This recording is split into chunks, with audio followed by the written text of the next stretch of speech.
Hi there, my name is Catherine Guidry. I am a wedding photographer who's been in business almost 15 years now, and I am so excited to speak with you today about how I organize my wedding photos. This is a big part of what we do. It's a huge responsibility, and so I hope that this episode is helpful for you. If you're a photographer interested in learning more about how to price your photos or how to pose better in your images, be sure to check out our free pricing guides in the description. We're going to be focusing today on a big part of the business. You know, you prep, you got your gear, you show up, you shoot the images, and then what? I have heard so many horror stories about what happens on the back end, not just immediately following the event, but even years down the road. How do you organize those photos? And so that's what I'm going to be talking with you about today. The first thing I want to let you know is that within your contracts, I want you to outline to the client what you will be responsible for. How long will you be hosting and holding those images for them? So for example, in our contracts, we deliver the images to the client about 6 to 8 weeks following the event. And then we do archive those images for one entire year. And that is laid out in the contract. We do sell our contracts in our education shop. If you don't have your contract ironed out yet, you can check that out. It's at catgeducation.com. If you have a contract and you just haven't put that clause in there yet, go ahead and add that in. Put in how long you're going to be responsible for the photos. I recommend a year. That is, ample amount of time for them to download them or, secure them in a safe place.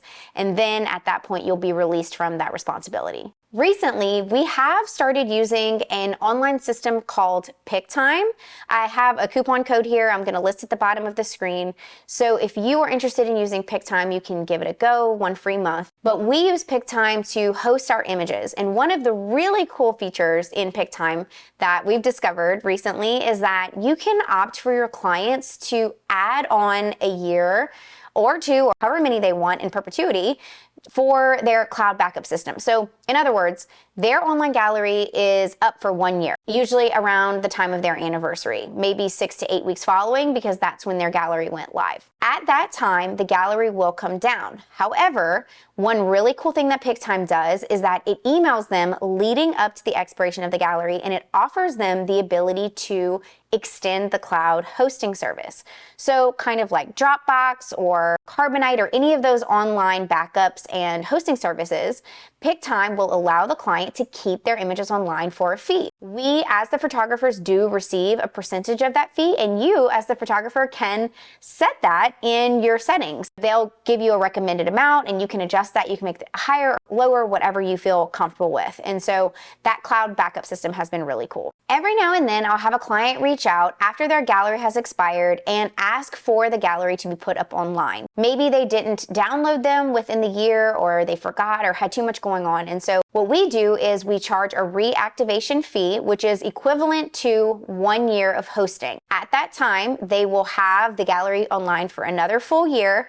And then at the end of that year, then they can, of course, choose to extend for another year, or it'll expire at that point. I do want to add that we have an entire YouTube video that's already been created about actually backing up a wedding. So in other words, like right when I get home, what that looks like, how I load it into Lightroom, how I put it on Dropbox, all of that, that is in the YouTube channel. Be sure to look for that. But this portion of the video is really going to be focused on that year following the delivery to the client, what that looks like, the systems that we use, and so on and so forth. Once the images have been delivered to the client inside of pictime, we also back up our images, our JPEG photos, to Zenfolio. I'll get to why in a minute, but we do have JPEGs in pictime and then JPEGs in Zenfolio. In addition, we keep the raw files on our working hard drive for about 6 months. The reason why is because usually within 6 months, if the client has any questions, if they want anything re-edited, or if they want to double check to make sure something's not missing,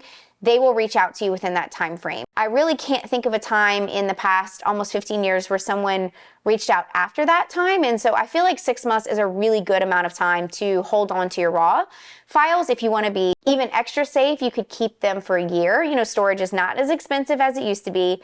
And so that's a good general time frame for your raw files. At that point, you can either choose to keep them forever and keep all of your hard drives, or you can have unlimited cloud storage space through something like Dropbox, but that can get pretty expensive, so it's totally up to you. We do discard our raw files at some point down the road, usually 6 months to a year, and then we're left with the edited images, which is the ones that the client see anyway, and those are all the keepers. We don't keep any images from the client. We don't withhold photos. We only eliminate photos that are blurry, like unsalvageably blurry, or there's like eyes closed or something like that. So all of the images have been delivered to them anyway, and those are the ones that they're going to be printing from because they're color corrected, cropped, and ready to go. Okay, so why do we have two different online systems? The reason why is because I've discovered through conversations with the owners that pictime and Zenfolio actually back up their systems to two separate backup hubs.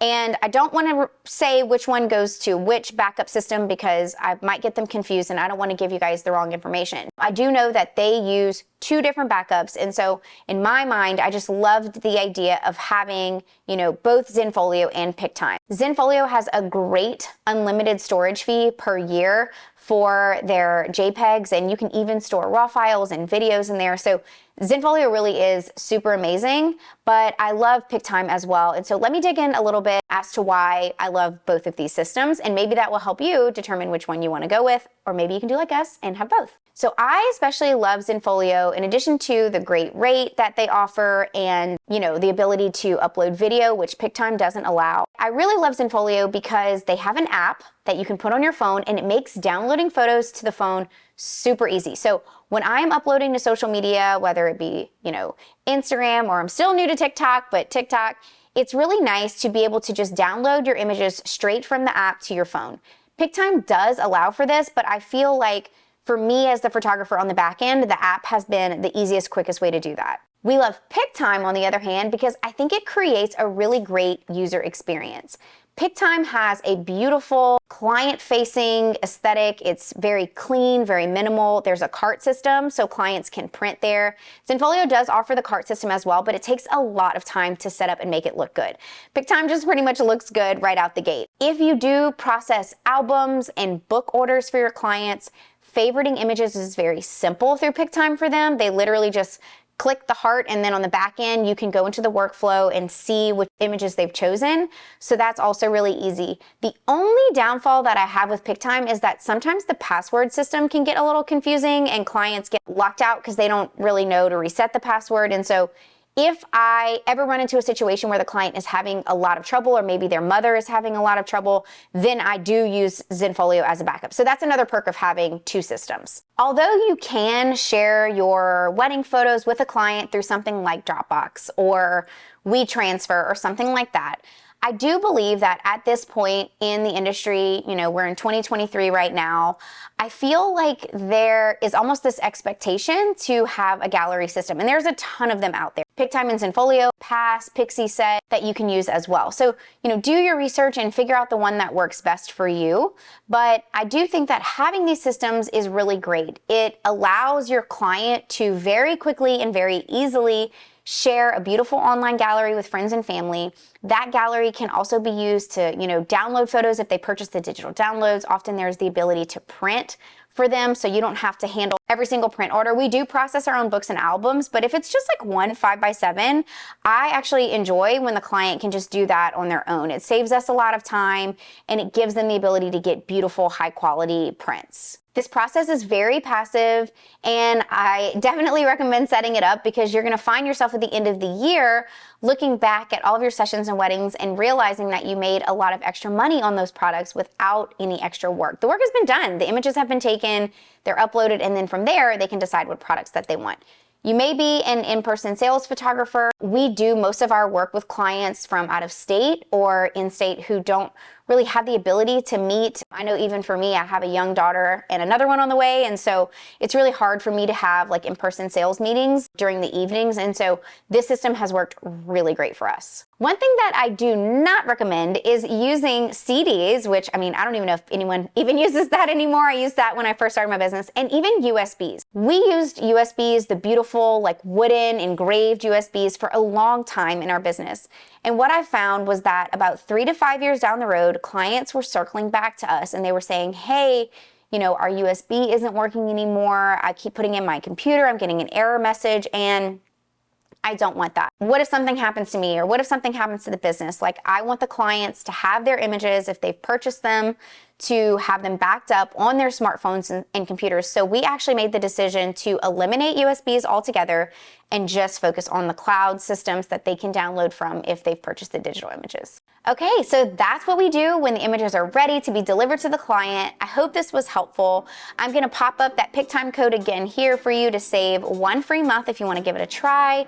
But I've been very happy so far with that combo of Zenfolio and pictime. Thank you so much for listening. I hope you enjoyed this episode. Don't forget to subscribe, and I will see you next time. Bye.